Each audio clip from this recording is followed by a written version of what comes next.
And welcome back to our YouTube channel. तो आज के इस वीडियो में हम लोग करने वाले हैं सीटेट पेपर 2 के प्रीवियस ईयर के कुछ क्वेश्चंस जो कि एग्ज़ाम में पूछे गए थे और अब आने वाले एग्ज़ाम में भी पूछे जा सकते हैं। तो चलिए हम लोग स्टार्ट करते हैं। तो हमारा पहला क्वेश्चन है, संविधान के अनुसार राज्य के कितने अंग हैं? तो हम सभी जानते हैं राज्य के कितने अंग हैं, 3 अंग हैं, ठीक है। उसके बाद आपका नेक्स्ट क्वेश्चन है,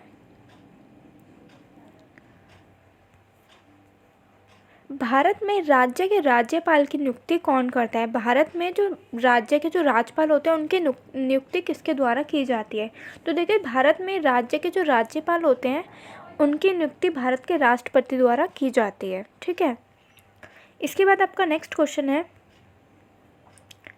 मुख्यमंत्री का चुनाव कैसे होता है? मुख्यमंत्री जो होता है उनका चुनाव किस प्रकार होता है? तो हमारा पहला पॉइंट है, चुनाव में बहुमत प्राप्त करने वाली पार्टी के अध्यक्ष द्वारा, चुनाव में बहुमत प्राप्त करने वाली पार्टी के विधायकों द्वारा, या प्रधानमंत्री के सुझाव पर भारत के राष्ट्रपति द्वारा, या गवर्नर की संस्तुति पर भारत के राष्ट्रपति द्वारा।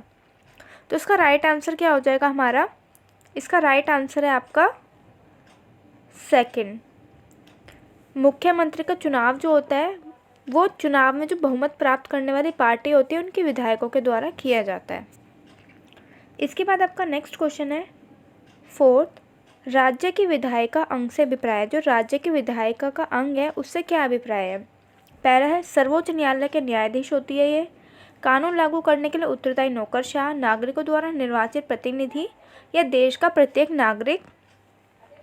तो इसका राइट आंसर हमारा हो जाएगा थर्ड, ठीक है। राज्य की विधायिका अंग से अभिप्राय है नागरिकों द्वारा निर्वाचित प्रतिनिधि। इसके बाद आपका नेक्स्ट क्वेश्चन है, सभी भारतीयों को मतदान का अधिकार होना चाहिए, उनका सामाजिक आर्थिक स्तर कुछ भी हो। यह विचार डैश द्वारा रखा गया था।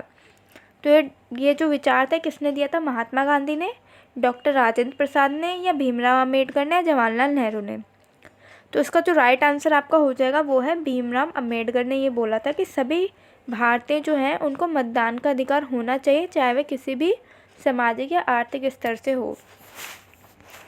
इसके बाद आपका नेक्स्ट क्वेश्चन है, एक राज्य में यदि एक राजनेता यह तय करता है कि उसके राज्य में दूसरे राज्य के कामगारों को कार्य करने की अनुमति नहीं दी जाएगी, तो इसमें कौन से मौलिक अधिकार का उल्लंघन हो रहा है? यदि कोई राज्य है और वो अपने एक राज्य है और उस राज्य के जो राजनेता है उनका ये मानना है कि दूसरे राज्य से कोई भी अगर व्यक्ति आता है, कोई भी कामगार आता है जिसको काम चाहिए, उसको काम देने की अनुमति इसमें नहीं दी गई है। तो इससे किस अधिकार का उल्लंघन हो रहा है इसमें वो बताना है, या समानता का अधिकार, स्वतंत्रता का अधिकार, शोषण के विरुद्ध अधिकार, या संवैधानिक उपचारों का अधिकार। तो इसका जो राइट आंसर है वो है आपका स्वतंत्रता का अधिकार। यदि हम दूसरे राज्य के जो लोग हैं उनको अगर हम काम नहीं देते हैं तो उनकी जो स्वतंत्रता है उसका उल्लंघन हो रहा है। इसके बाद नेक्स्ट क्वेश्चन है, भारतीय संविधान के अनुच्छेद 21 का संबंध किससे है? भारतीय संविधान का जो अनुच्छेद है हमारा 21, उसका संबंध किससे है? जीवन के अधिकार से, संवैधानिक उपचार के अधिकार से, धार्मिक स्वतंत्रता के अधिकार से, समानता के अधिकार से। तो इसका जो आपका राइट आंसर है वो आपका ये नहीं है, इसका जो राइट आंसर है आपका वो है फर्स्ट। भारतीय संविधान में जो अनुच्छेद हमारा 21 है, आर्टिकल 21, उसमें जीवन के अधिकार दिया गया है। इसके बाद आपका नेक्स्ट क्वेश्चन है, भारत में असमानता का मुख्य कारण क्या है? भारत में जो असमानता है उसका मुख्य कारण क्या है? जाति, लिंग, गरीबी, या फिर धर्म। तो इसका राइट आंसर है आपका गरीबी।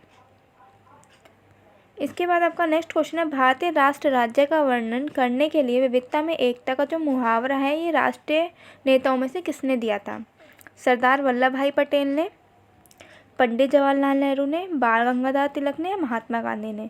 तो इसका जो राइट आंसर है वो आपका पंडित जवाहरलाल नेहरू जो थे उन्होंने विविधता में एकता का नारा दिया था। इसके बाद आपका नेक्स्ट क्वेश्चन, निम्नलिखित में से कौन सा लिंग मूलक भेदभाव प्रदर्शित करता है? लड़कियों और लड़कों से ज़्यादा मेधावी होते हैं, मतलब लड़कियां जो है वो लड़कों से ज़्यादा मेधावी होती हैं। लड़कियां केवल घर के ही कामकाज कर सकती है, ऐसा तो है नहीं कि लड़कियां सिर्फ घर के काम कर सकती है। वो आज के टाइम में तो बल्कि लड़कियां बहुत आगे हैं देखा जाए तो। लड़कियां उन तमाम कार्य को कर सकते हैं जो एक लड़का कर सकता है। तो राइट आंसर हमारा हो जाएगा थर्ड। लड़कियां उन तमाम कार्यों को भी कर सकती हैं जो एक लड़का कर सकता है। तो मैं भेदभाव जिसमें प्रदर्शित हो रहा था वही बताना था। भेदभाव जिसमें प्रदर्शित नहीं हो रहा था, सॉरी, निम्नलिखित में कौन सा लिंगमूलक भेदभाव प्रदर्शित करता है? ओके सॉरी, ये तो समान की बात कह रहा है। लड़कियों को लड़कों के समान अवसर मिलने चाहिए, सही बात है। लड़कियां केवल घर के काम को, यही गलत है कि लड़कियां केवल क्या कर सकती हैं, घर के ही काम काज कर सकती है। ऐसा तो है नहीं, वो बाहर के भी काम काज कर सकती है। तो ये थे आपके कुछ इंपॉर्टेंट क्वेश्चन जो कि प्रीवियस ईयर में पूछे गए थे सीटेट के।